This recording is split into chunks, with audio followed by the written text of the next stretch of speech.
Hey, what is up, Shop LC fans? Lucas here, back at it again in the kitchen. After the wild success and universal critical acclaim for my first cooking video, I've decided that I really owe it to all of our loyal viewers to make another one. As you may or may not know, August is National Sandwich Month, so today we're covering all of our bases by making a sandwich for every meal of the day. Whether it's breakfast, lunch, dinner, or dessert, I've got you covered, so stay tuned as I walk you through all of it. First up is the most important meal of the day, breakfast. For breakfast, I'm making a classic, a bacon, egg, and cheese on a bagel. This one is pretty simple. Fry 4 strips of bacon in a cast iron skillet. I like to use a bacon press to make sure it cooks evenly, but that's not completely necessary, so don't worry if you don't have one. While your bacon is cooking, cut a bagel. I didn't have a bread knife, so I used this magic knife instead. Once your bacon is done, set it aside, and throw your bagel in the pan and use the grease to toast it. Once that's nice and toasty, crack 2 eggs in there, top them off with some cheese, and let them cook until the yolks reach your preferred level of runniness. And assembly is as simple as stacking all your ingredients on top of one another. Next, I wanted to do something a little bit lighter for lunch, so I decided to make a grilled veggie sandwich. I'm using bell pepper, portobello mushrooms, zucchini, broccolini, and hot hatch chilies since those are in season, but you can use whatever veggies you want. Eggplant, sprouts, spinach, whatever. Go wild. This one is also pretty basic. First, you chop your ingredients using one of Shop LC's Symphony home knives. It's imperative that you use one of Shop LC's Symphony home knives for this step.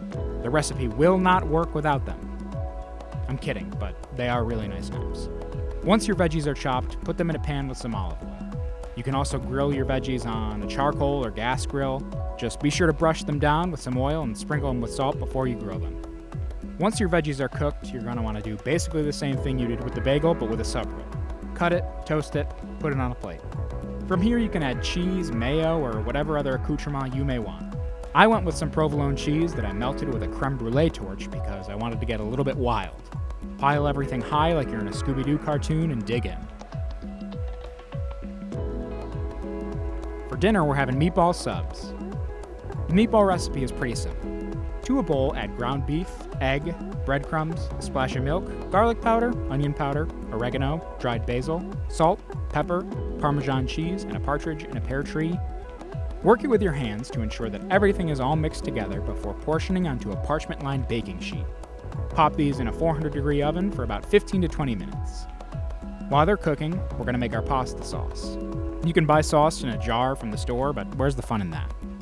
To a pan over medium-high heat, add some olive oil and some chopped onion. Let that sweat a little bit before adding your garlic. Let the garlic cook for about 30 seconds or until it gets fragrant, and then add some crushed tomatoes.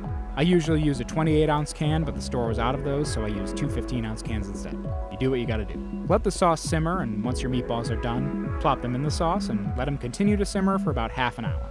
Once they're done cooking, you know the drill at this point. A sandwich is a sandwich is a sandwich. Top the bread with some provolone, hit it with a torch again, and add your meatballs. I like to crush them with tongs before adding them to the bread, just to make less work for my mouth.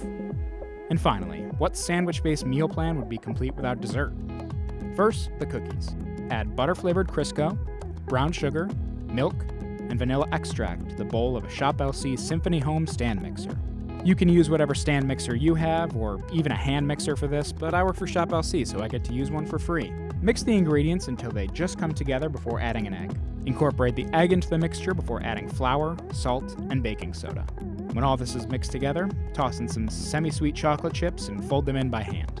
Now normally I'd use a tablespoon to portion the dough onto a baking sheet, but I wanted to make these sandwiches extra big, so I plopped a couple big balls of dough onto the baking sheet and flattened them just a little bit before putting them in a 350-degree oven for about 11 minutes. Now when you pull these out, be careful. They solidify quite a bit after cooling, but when they come out the oven, they're hot and they're still a little bit soft. I used 2 spatulas to make sure that they didn't fall apart when transferring them to the cooling rack. Now while these are cooling, we'll make our ice cream.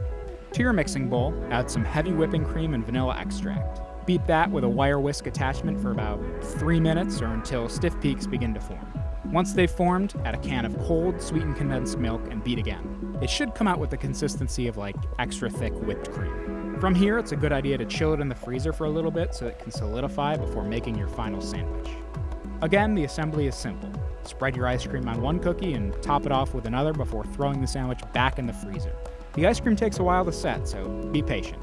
If you try to eat it before it's done freezing, you'll make a huge mess. If you're okay with making a huge mess, then roll the sandwich in some mini chocolate chips and go to town. So there you have it, 4 sandwiches for 4 meals. So thanks once again for joining me. Please let me know what you think of these recipes or which ones you're most excited to try. And please be sure to tune in next month as I tackle some recipes for National Pancake Day, which is on September 26th. Maybe by then I'll have a cool sign-off catchphrase or something, but until then, I'll see you next time.